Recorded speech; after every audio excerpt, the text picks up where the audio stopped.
వివేక హత్య కేసులో మొదటి నుంచి విచారించమని ఒకవైపు, లేదు లేదు ఇప్పటి విచారణతో క్లోజ్ చేసి సాంతం అసలు విచారణలోకి వెళ్ళిపోండి జ్యుడిషియల్ ప్రాసెస్‌లోకి అని చెప్పి మరొక వైపు నడుస్తున్నది.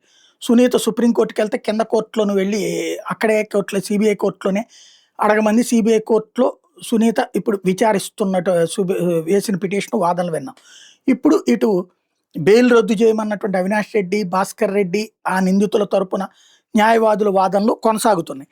తాజాగా వీళ్ళు ఇప్పటిదాకా లేనటువంటి సీరియస్ ఎలిగేషన్ నేరుగా కోర్టులో చేసుకొచ్చారు. మాజీ మంత్రి వైఎస్ వివేకా హత్య కేసులో పరిస్థితులను పరిశీలిస్తే ఆయన కుమార్తె నర్రెడ్డి సునీతపైన అనుమానం వస్తుందని న్యాయవాది ఉమామహేశ్వరరావు చెప్పారు. ఈ కేసులో కిరాయి అంతా షేక్ దస్తగిరి యథేచ్ఛగా తిరుగుతుంటే నిందారోపణలు భరిస్తున్న వాడు మాత్రం కుటుంబాలకు దూరంగా బతకాల్సి వస్తుందన్నారు. ఈ కేసుకు సంబంధించి నర్రెడ్డి సునీత బాధితురాలు కాదని, ఆమె నర్రెడ్డి రాజశేఖర రెడ్డిపై కూడా అనేక అనుమానాలు ఉన్నాయని తెలిపారు. ఈ కేసులో మరింత లోతైన దర్యాప్తు చేపట్టాలి సీబీఐని ఆదేశించాలి కోర్టు. నర్రెడ్డి సునీత సీబీఐ ప్రత్యేక కోర్టులో పిటిషన్ దాఖలు చేయడం, పిటిషన్ మీద న్యాయాధికారి టి రఘురాం సోమవారం మరోసారి విచారణ చేపట్టారు.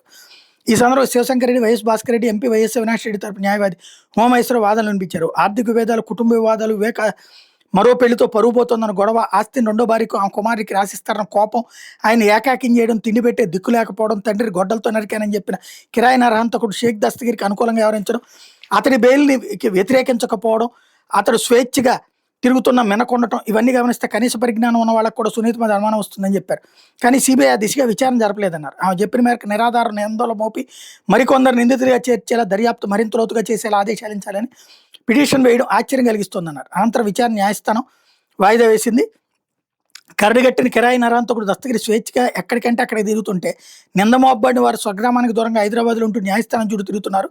వివేక హత్య జరిగి వచ్చే మార్చికి 7 ఈ కేసు ఇంకా ఎన్నాళ్ళు కొనసాగాలి. 2023 వరకల్లా 23 వరకల్లా సీబీఐ ఛార్జ్షీట్, అనుమాన ఛార్జ్షీట్ దాఖలు చేసింది. 25 జనవరి వరకు సత్వర విచారణ కోరిన సునీత యూటర్న్ తీసుకుని ఇప్పుడు ఇలా పిటిషన్ వేయడం వెనక రాజకీయ కుట్ర ఉంది. వచ్చే సార్వత్రిక ఎన్నికల వరకు కేసు పూర్తి కాకుండా చూడాలని వైఎస్ఆర్సీపీ వ్యతిరేకుల కుయుక్తులో ఆమె కూడా చేరారు. అందుకే ఆగమేఘాల మీద తన నిర్ణయాన్ని మార్చుకుని దర్యాప్తు కొనసాగించాలని పిటిషన్ వేశారు తప్ప మరో కారణం లేదు. వైఎస్ భాస్కర్ రెడ్డి, శివశంకర్ రెడ్డి ఇద్దరు వయోవృద్ధులు. విచారణ జరిపి వారి నిర్దోషులను నిరూపించుకునే అవకాశం ఇవ్వాల్సిన బాధ్యత న్యాయస్థానంపై ఉందని ఉమామహేశ్వరరావు తన వాదనలో పేర్కొన్నారు. కొత్తగా సాక్షులు వచ్చిన డాక్యుమెంట్ ఆధారాలు లభించిన పిటిషన్ వేయడంలో అర్థం ఉంది, కానీ ఇక్కడ కొత్తగా ఎలాంటి ఆధారం దొరకలేదు. విచిత్రంగా ఎఫ్ఎస్ఎల్ నివేదిక కూడా తప్పుగా ఉందని మార్చాల్సిందని ఆమె పట్టుబడుతున్న విడ్డూరం.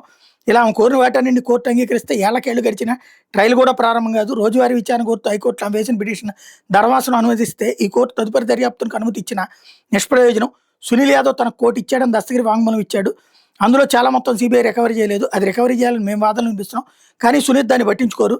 చైతన్య రెడ్డి దస్తగిరిని బెదిరించాడన్న అంశాన్ని ఆమె పేర్కొన్నారు. అంశంపై ఎఫ్ఐఆర్ నమోదైంది. ఏపీ హైకోర్టు దర్యాప్తు నిలిపేస్తూ ఆదేశాలు ఇచ్చింది. వీటితో పాటు తెలంగాణ హైకోర్టులో వేసిన పిటిషన్ దాచిపెట్టి ఈ కోర్టులో పిటిషన్ వేశారు. ఈ పిటిషన్ విచారణార్హం కాదు, కొట్టేయండి అంటూ ఉమామహేశ్వరరావు వాదించారు.